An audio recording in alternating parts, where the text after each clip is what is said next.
I've never done this before, so let's see if it's working. Alright, so what is going on, guys? Apologize in advance for my absence, and I've been trying to keep this podcast alive, but anyway, so last year I did a top 10 expectations for WWE in 2016. So now to continue that, I want to do a top 10 expectations / predictions for WWE in 2017. I apologize if I'm like taking a while to finish a sentence. It's just that I'm hearing like this delay in my playback quality. It's kind of annoying, and when I figure out how to finish that, we'll be in the clear. But anyway, so let's start out with last year's expectations. If you don't know what I'm talking about, well, the reason for that is because I lost my video for last year. YouTube took it down because of copyright. So I'll try my best to fall under fair use this time around. So 10 expectations was John Cena putting over younger talent, Dean Ambrose winning the WWE title, character progression for Becky Lynch, Sami Zayn getting called up, return of the women's title, better storylines, SmackDown to go live, Byron Saxton getting released, return of the draft, and Undertaker's retirement and Hall of Fame. So of those 10, I got about 6.5. With the better storylines, I think they got better in terms of continuity,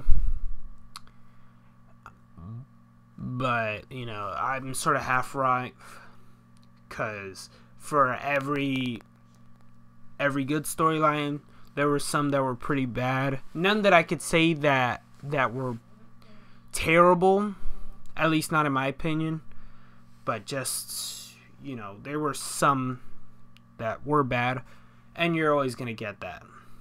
So anyway, let's get to the new top 10 for this year, or well, next year, whatever. More screen time for lesser showcased women on Raw and SmackDown. So girls like Naomi, Summer Rae, I think those two are really underrated talents. Summer Rae especially. I know people give a lot of praise to Naomi because of how good she is, and she is good, but some people don't give Summer Rae that credit, which she deserves. So, sticking up for her, I would like to see those two get in some storyline. Next, number 9, we got Asuka being called up. If it isn't proven as to why she isn't getting called up, I don't know what to say. You might as well release her, because there's not much she could do on NXT now, except for maybe beat the rest of the younger talent, which she already has. I guess she could face Mandy Sachs is her name, and Ember Moon, and that's about it, because there's not many other people she can beat or face. She already tapped out Aaliyah. She tapped Liv Morgan in like less than 5 minutes, and wasn't even to her finisher.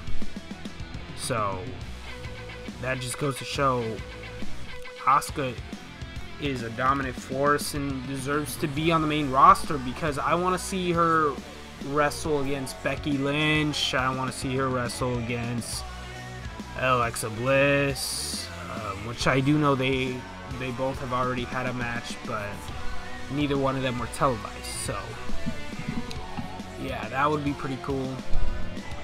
Which I'll get into that a little later. Next, where you got Nakamura versus Styles at WrestleMania. They had a match at New Japan, and WWE would be stupid not to have this match, especially when you're gonna have a smart crowd like WrestleMania always does. People know how impressive their first match was. Now have them give a money match, a 5-star match, give them, you know, 20-25 minutes, and they will rock the house.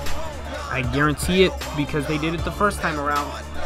So, you know, give these people and myself a New Japan Pro Wrestling match, and we're golden. Number 7.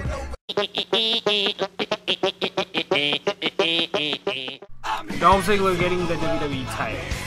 Now, this is more of a prediction than an expectation, but it's still an expectation nonetheless, because he has been doing quite the amount of work, and you know, you could always make the case for everyone else who's been putting in that work. But Dolph Ziggler has been there since 2009, 2008, and even before then, since 2004. You know, there is no reason for him not to get that belt. You know, just let him get that carrot, so that, you know, it could satisfy a lot of fans. You know, like Sami Zayn is a guy who deserves a belt. You know, and I'm not one to say this person deserves that or this person doesn't deserve that, but I'm just telling it like it is. Dolph Ziggler, he should be getting that belt pretty soon. Number 6.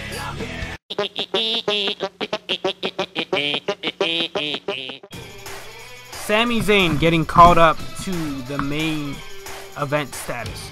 So Sami Zayn is one guy who has been in the mid card, and it's been a disappointment to me, because when you look at what he did in NXT, he's been having 5-star matches. He's been considered the heart and soul of NXT, but then again, you look at what they did with Adrian Neville, or now Neville. You know, it's mind-boggling to me. So I think it's time for Sami Zayn to get that main event status, and, you know, start having some top-tier rivalries. Who wouldn't want to see Sami Zayn versus Kevin Owens, which we already have, but who wouldn't want to see it? Next we got, if we move into SmackDown, we got him versus Dean Ambrose, him versus John Cena, which they had one on Raw, and that rocked the house. So if you play this narrative of babyface versus babyface, you got a potential pass the torch storyline where John Cena passes the torch to Sami Zayn at WrestleMania or something. That would be pretty cool. You got Sami Zayn versus Dolph Ziggler. Now getting back to Raw, you got Sami Zayn versus Roman Reigns, Sami Zayn versus Seth Rollins, which we've had a few times.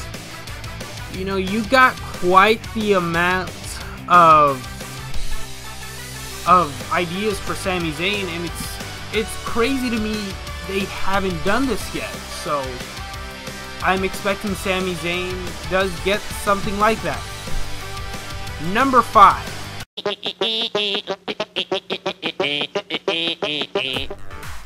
Tyler Breeze getting called up to the mid-card status.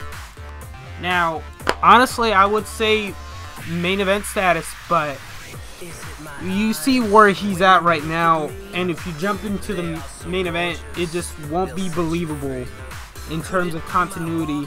At least when Dean Ambrose made that jump in 2015, he was still in the mid-card.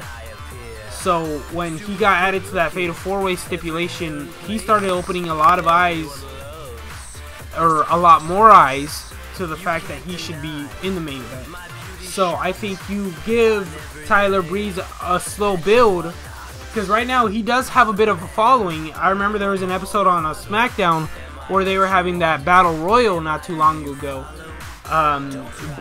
Crowds were chanting, Breeze deserves it.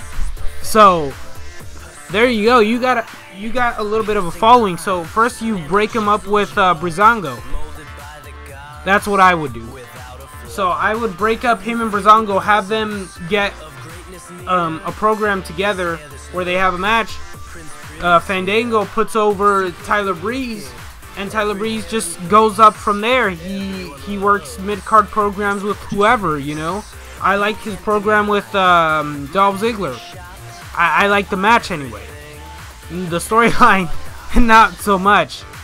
But you got potential. Number 4.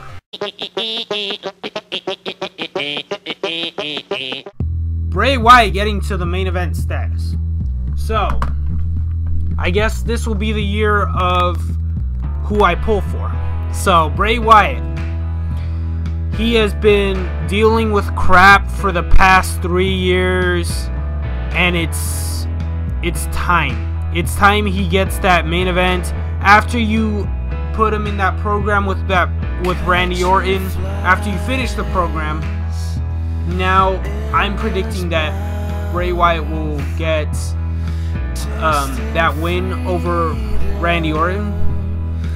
That'll only be the start from there, and then after that, you put him into main event storylines. You have him work with Ziggler, you have him work with Styles, you have him work with whoever, and you just have him win some matches. Now, I don't believe he's a guy who needs that belt. He doesn't need the WWE belt, at least not in my opinion, because if you put him in the right story, you could give him that Undertaker mystique, or that Bray Wyatt mystique to differentiate. Because here's the thing, Bray Wyatt, when he started, he was red hot. He had his own mystique, like different to Undertaker, and I would believe that he could have actually beaten Undertaker had he not been put in storylines where he was just taking loss after loss after loss after loss after loss after loss after loss, like he did leading up to WrestleMania 32 or 31. So I think Bray Wyatt is another guy who deserves some props. Number 3. Carlito returning to the WWE. Now, I have said this every single year, and I will say it until it actually happens. Carlito will return at the Royal Rumble and do some stuff. I don't know. I just want to see the guy back. I love Carlito, and I would be damned if he never comes back to WWE. Number 2. Of people who don't want to be cool.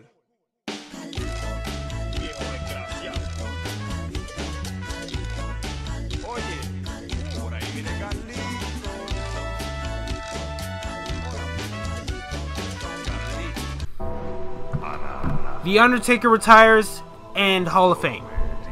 So, I said this last year, the man has worked 25 years, 26 now, and I get that for the tail end of his year, he's been working for the most part 1 match a year, but there is no denying the longevity in the guy. He can still go, admittedly not like he used to, but he could still go. He could still put on some great matches. I loved Brock Lesnar versus Undertaker at SummerSlam. I loved Taker versus Shane. So, you know, it just, you got some stuff from there. And I think when you have that John Cena versus John Cena versus Taker match, which is rumored to happen, and I think will happen, you know, it could be his last his last match, and I think that would make sense. So you have him ride off into the sunset, and you have him retire in peace. That's what I would do. And you know, even though it's not Undertaker versus AJ Styles, or Undertaker versus Finn Balor, or you know, somebody else who could use that rub, it's still a money match, and why not?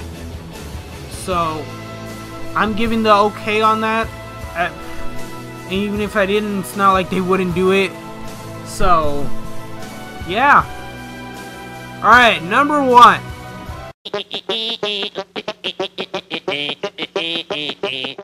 Big dream matches.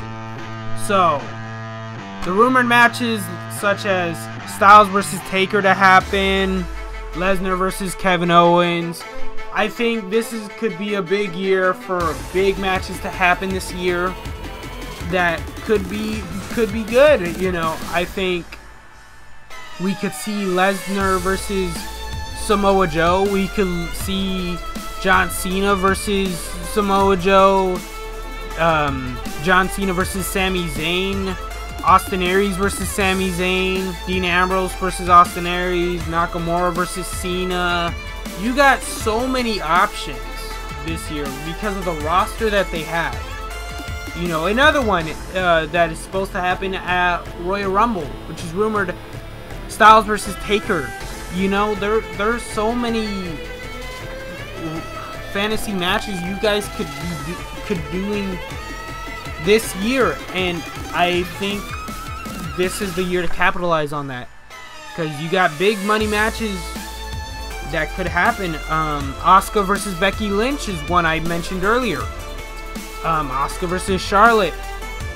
Maybe if you have an NXT showcase match, you could have Charlotte versus Ember Moon or something.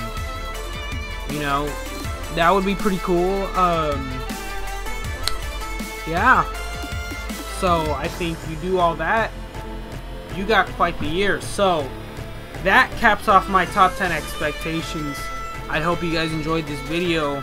It's a little longer than it should have been, but hey, what are you gonna do? Alright.